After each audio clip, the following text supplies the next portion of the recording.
ప్రతిభ కనపరిచినటువంటి police సిబ్బందిని అభినందించినటువంటి Nandigama ACP Ravikiran Jaggayyapeta నియోజకవర్గం ప్రెనిగంచిపూలు గ్రామ పోలీస్ స్టేషన్లో నందిగామ ఏసీపీ రవికిరణ్ ఆధ్వర్యంలో పాత్రికేయుల సమావేశం నిర్వహించడం జరిగింది. ఈ సమావేశంలో నందిగామ డివిజన్ పరిధిలో వత్సవాయ్, ఎస్ఐ అభిమన్యు, కానిస్టేబుల్ నాగేశ్వరరావు, లక్ష్మీనారాయణ, సురేష్లు అత్యధిక ప్రతిభ కనపరిచిన త్వరితగతిన కేసులను ఛేదించడంలో అపారమైన కృషి చేసినందుకు గాను వారి ప్రతిభను గుర్తించి వారిని ఏసీపీ రవికిరణ్ ప్రశంసిస్తూ అవార్డులు అందజేసి అభినందనలు తెలియజేశారు.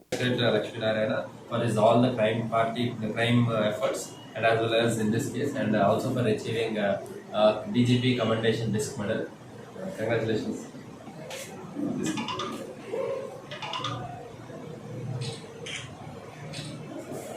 Next, convictions ఎప్పుడు త్వరగా పడతాయో అప్పుడే వీళ్ళకి భయం, whoever is the accused person వాళ్ళకి భయం ఉంటుందనే ఉద్దేశంతో ఒక డ్రైవ్ పెట్టేసి అన్ని ఇంపార్టెంట్ కేసుల్లో he is doing a march with every one person, unit officers, DSPs, ACPs, and CAs as well as SIs, all are doing efforts. So our efforts lo bhaganga ivala Nageshwarrao ane atariki for getting many CC numbers and clearing the UA cases, he has received DGP Commendation Disc Medal, and along with that a small reward from myself.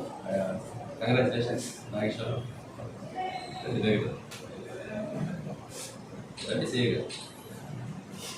So all